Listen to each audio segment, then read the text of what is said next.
திருச்சிற்றம்பலம். ஸ்ரீ பரஞ்சோதி முனிவர் அருளிய திருவிளையாடல் புராணம் பாகம் 513. திரு ஆலவாய் காண்டம் மண் சுமந்த படலம் பகுதி 130. எம்பிரான் ஸ்ரீமத் மாணிக்கவாசக சுவாமிகள் சிதம்பரத்தில் எல்லையிலே பர்ணசாலை அமைத்து கொண்டு அனுதினமும் ஸ்ரீமத் நடராஜ பெருமானின் திரு தரிசனத்தை மேற்கொண்டு வருகின்றார். இனி எம்பிரான் ஸ்ரீமத் மாணிக்கவாசக சுவாமிகளின் திரு வரலாற்றின் மிக முக்கியமான பகுதியான புத்தர்களை வாதத்தில் வென்ற திரு வரலாறு. எம்பிரான் ஸ்ரீமத் மாணிக்கவாசக சுவாமிகள் சிதம்பரத்திலே அவ்வாறு எழுந்தருளியிருக்க, மற்றொரு பக்கம் சரிதத்தின் மற்றைய பகுதி எடுத்துச் சொல்லப்படுகின்றது. ஒரு மிகச்சிறந்த தபோதனர் ஒருவர் இருந்தார். முழு முதல் பொருளாகிய சிவபெருமானது திருவடிகளை ஒருபோதும் மறவாத பெருமை உடைய தபோதனர். தாழ்ந்த நெடிய ஜடாமுடியை உடைய சிவபெருமானின் திருப்பாதங்களிலே மிகுந்த அன்பு கொண்டவர்.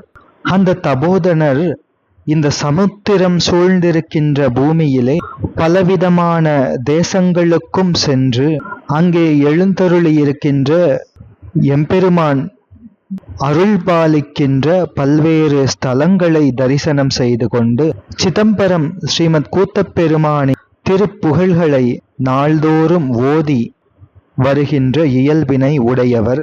அப்படி பல நாடுகளையும் தரிசனம் செய்கின்ற அந்த தபோதனர் சோழ நாட்டிலும் தில்லையினை தொழுது சிதம்பரம் எழுந்தருளி ஸ்ரீமத் சிவகாம சுந்தரி அம்பாள் காணும்படி திருநடனம் புரிகின்ற ஸ்ரீமத் கூத்தப்பெருமானின் திருவடிகளை தரிசித்து வணங்குகின்றார். அதன் பின்னர் அங்கிருந்து ஈழ நாடுக்கு எழுந்தருளுகின்றார். ஈழ நாடு என்பது தற்பொழுது இலங்கை என்று கூறப்படுகின்ற நாட்டின் ஒரு பகுதி. இலங்கையின் வடபகுதி அது ஈழ நாடு என்று சொல்லப்படும். நல்ல வளமுடைய நாடு. தேவாரம் பாடல் பெற்ற திரு கேத்தீஸ்வரம், திரிகோணமலை என்ற சிவஸ்தலங்களை உடையது. இன்னும் நகுலேஸ்வரம் முதலான பல்வேறு சிவஸ்தலங்கள், அதே போன்று திருப்புகழ் பாடல் பெற்ற கதிர்காமம் என்கின்ற சுப்பிரமணிய ஸ்தலம் என்று ஏராளமான விநாயக ஆலயங்கள், சுப்பிரமணிய ஆலயங்கள், சிவாலயங்கள், சக்தி ஆலயங்கள் என்று நிறைந்திருக்கின்ற நாடு அது ஈழ நாடு. ஈழ நாட்டை பற்றி ஒரு கலி விருத்தம் அமைந்திருக்கின்றது. நாற்றிசையும் ஆழ்கடலா நற்செந்தமிழ் வடக்காம் தேற்றமிகு சிங்களம் தென்கிழக்காம் நீற்றழகர் வாழும் தளி இரண்டாம் மற்ற எண் பதின்காதம் ஈழ நாட்டு எல்லை என்பது அந்த பாடல். இதிலே ஈழ நாட்டின் எல்லைகளை கூறுகின்றது இந்த திருப்பாடல். நல்ல செந்தமிழ் நாடான தமிழ்நாடு அது ஈழ நாட்டுக்கு வடக்கே இருப்பது. சிங்களவர்கள் வாழ்கின்ற அந்த நிலப்பகுதி அது ஈழ நாட்டுக்கு தென்கிழக்கே இருக்கின்றது. மற்றைய 3 புறங்களும் கடலால் சூழப்பட்டது. அதிலே அந்த ஈழ நாட்டிலே 2 தேவார பாடல் பெற்ற சிவஸ்தலங்கள் இருக்கின்றன என்று இந்த ஈழ நாட்டை பற்றிய ஒரு பாடல் இருக்கின்றது. ஈழ நாடு அமைந்திருக்கின்ற இந்த இலங்கை என்பது மிக பழமையான ஒரு பூமி. திரிலோக ராஜபூஜிதனாகிய இந்திரனுக்காக விஸ்வகர்மா என்கின்ற தேவஸ்தபதியினால் உண்டாக்கப்பட்டது இலங்கை. இருநிதி கிழவன் என்று சொல்லப்படுகின்ற அஷ்டதிக்பாலகர்களிலே ஒருவராக இருக்கின்ற குபேரனுக்கு நெடுங்காலம், மிக நீண்ட காலம் இலங்கை ராஜதானியாக இருந்தது. அதோடு இதன் வளம் என்பது மிகுந்த சொல்ல முடியாத எண்ணற்ற வளங்களை உடையது. குற்றமற்ற மாணிக்கம், நல்ல உயர்தரமான முத்து முதலான ரத்தினங்கள் கிடைக்க பெறுவது, நல்ல பதார்த்தங்களை கொடுக்கக்கூடிய பூமி. இந்த இலங்கையிலே வாழ்பவர்களுக்கு மிகவும் சரீர ஆரோக்கியத்தை கொடுக்கக்கூடிய பூமி.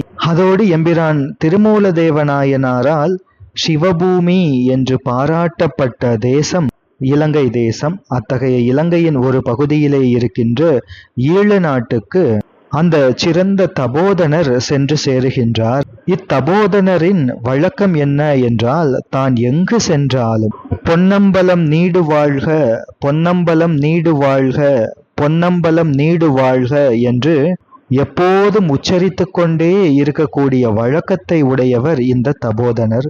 தன் மனத்திலே நிகழக்கூடிய அந்த பேரன்பு, தில்லையம்பதி பெருமான் மீது கொண்ட பேரன்பு காரணமாக இவ்வாறு பொன்னம்பலம் நீடு வாழ்க என்று சொல்லிக்கொண்டே எல்லா ஸ்தலங்களையும் தரிசிப்பார். இப்படி உச்சரித்து கொண்டே இலங்கையில் சுற்றி வரும்போது இந்த தபோதனர் இவ்வாறு பொன்னம்பலம் நீடு வாழ்க என்று கோஷமிடுவது, உச்சரிப்பது இவற்றையெல்லாம் அந்த நாட்டு அரசனின் காவல்காரர்கள் பார்க்கின்றார்கள்.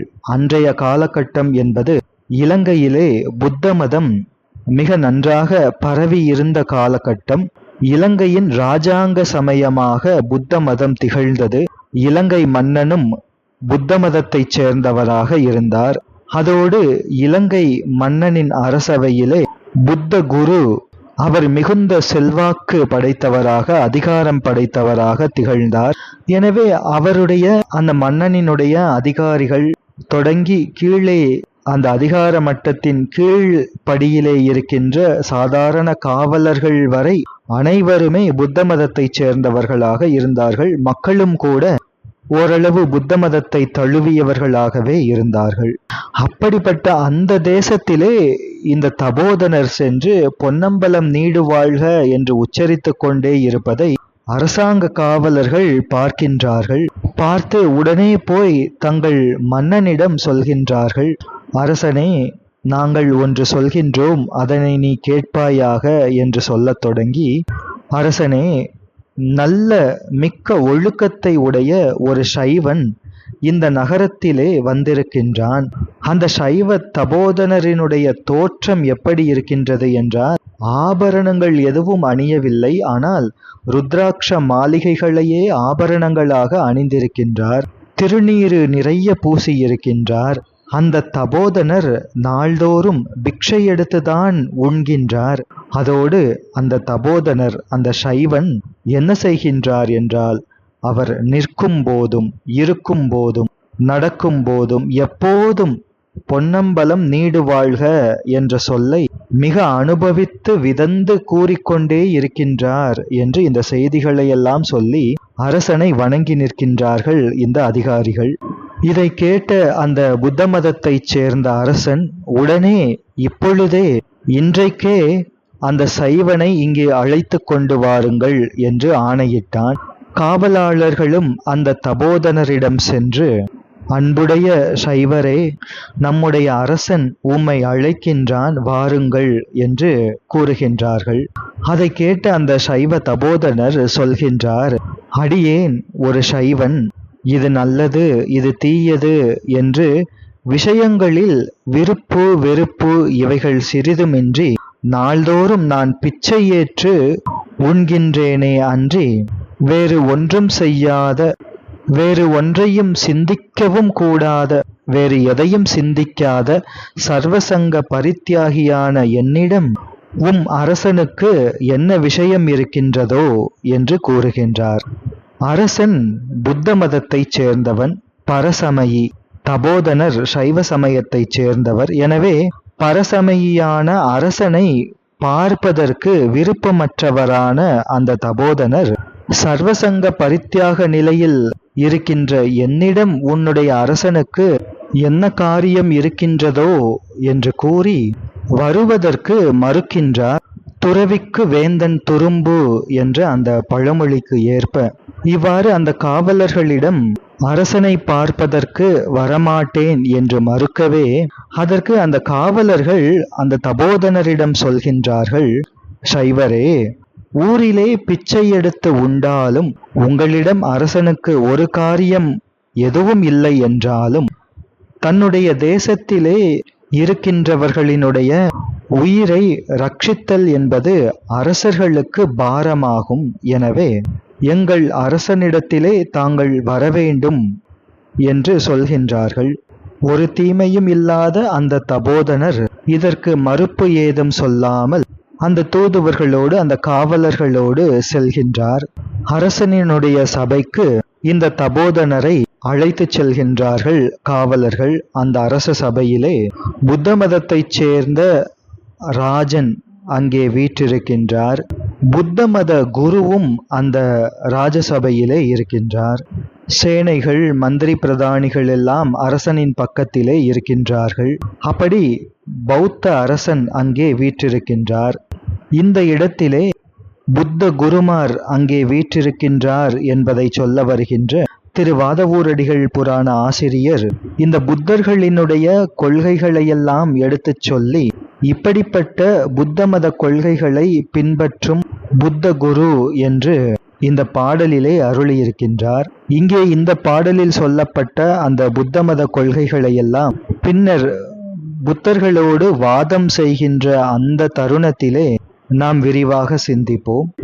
மன்னனோ புத்த மன்னன், புத்த குரு தன் சிஷ்யர்களோடு உடன் இருக்கின்றார். அது ராஜசபை. அத்தகைய சபையிலே இந்த தபோதனர் சென்று நிற்கின்றார்.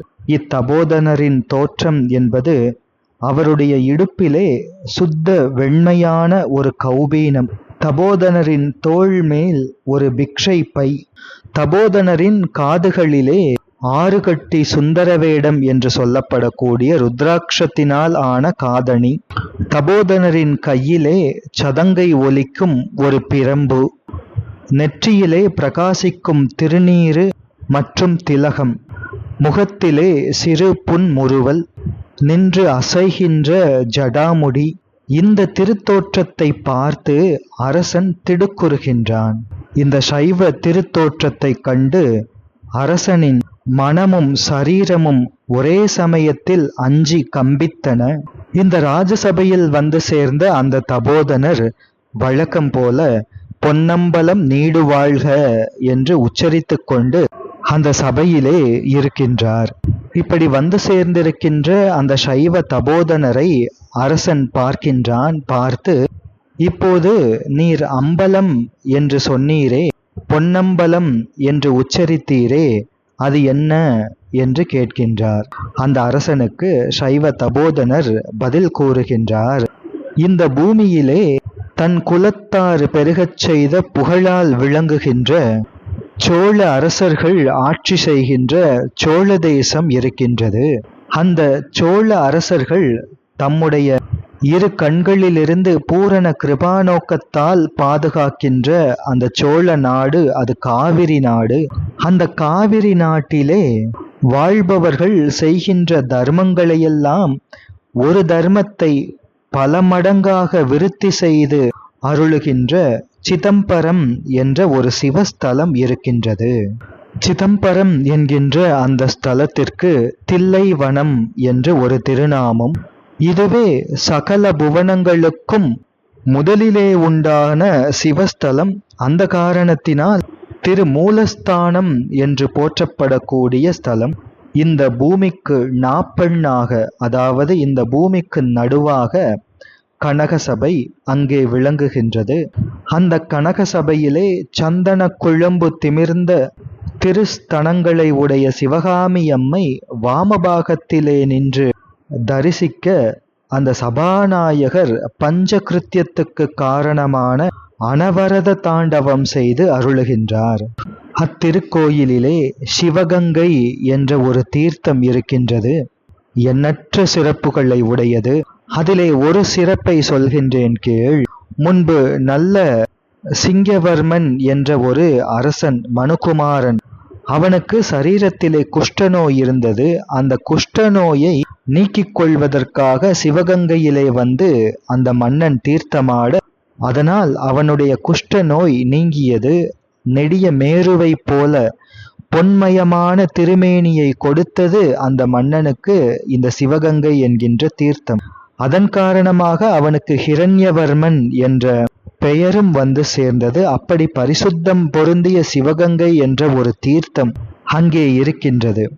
பூர்வ ஜென்மங்களிலே இந்த புண்ணிய பூமியில் ஒரு சிறிதும் தவம் செய்யாத பாவிகளும் கூட சிவகங்கை தீர்த்தத்திலே விதிப்படி ஸ்நானம் செய்து பஞ்சகிருத்திய நிமித்தராகிய அந்த திருநிருத்தத்தை ஆடுகின்ற பெருமானையும் அந்த திருநிருத்தத்தையும் தரிசிக்க பெற்றால் அவர்கள் இனி இந்த உலகத்திலே மறுபடியும் ஒருபோதும் வந்து பிறக்க மாட்டார்கள், பரமுக்தி அடைவார்கள்.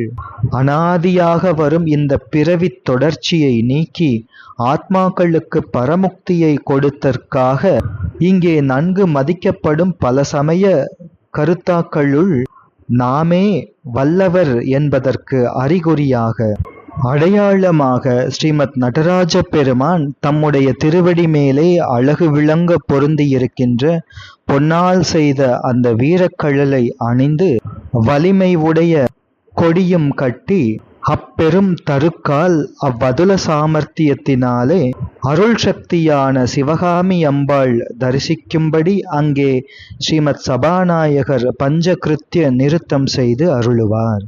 அப்படிப்பட்ட பேரருள் பேராற்றல் பொருந்திய தெய்வமான நிறைய பெற்ற ஜடாமுடியினை உடைய பரமசிவனாரின் 2 திருப்பாதங்களை வணங்காத தீய மனமும் வாக்கும் செய்கையும் உடைய கொடியவர்கள் கூட ஒரே ஒரு முறை பொன்னம்பலம் என்று சொல்லிவிட்டால் ஸ்ரீ பஞ்சாட்சரத்தை 21,100 தரம் ஜபம் செய்ததற்கு சமமாகும் என்று சொன்னார் குறையாத நல்ல கீர்த்தியை உடைய அந்த தபோதனர். இவ்வாறு சொல்லிவிட்டு அரசனிடம் சொல்கின்றார், விபூதி பஞ்சாட்சரமில்லாத அரசனே, நீ கேட்டாயே அம்பலம் என்பதற்கு பொருள் என்ன என்று. எனவே திரு அம்பலம் பொன்னம்பலம் என்று நான் சொன்னதற்கு பொருள் இதுவே ஆகும் என்கின்றார் அந்த புண்ணிய தபோதனர் அந்த ராஜசபையிலே. இந்த வார்த்தைகளை கேட்டதும் அந்த ராஜசபையிலே இருக்கின்ற புத்த குரு கொதித்து எழுகின்றார். 3 பிடகங்கள் என்று சொல்லப்பட்ட திரிபிடகம் என்பதனை சொன்ன புத்தரை தவிர வேறு ஒரு தெய்வம் உண்டோ என்று கோபிக்கிறார் அந்த சபையில் இருந்த புத்த குரு. இவ்வாறு எப்போதும் பொன்னம்பலம் நீடுவாழ்க என்று சொல்கின்ற அந்த புண்ணிய தபோதனரை முன்னிலையாக வைத்து ஒரு பெரிய சமய தர்க்கம் நிகழ்வதற்கு எம்பிரான் திருவுள்ளம் கொண்டார். தொடர்ந்து சிந்திப்போம். திருச்சிற்றம்பலம்.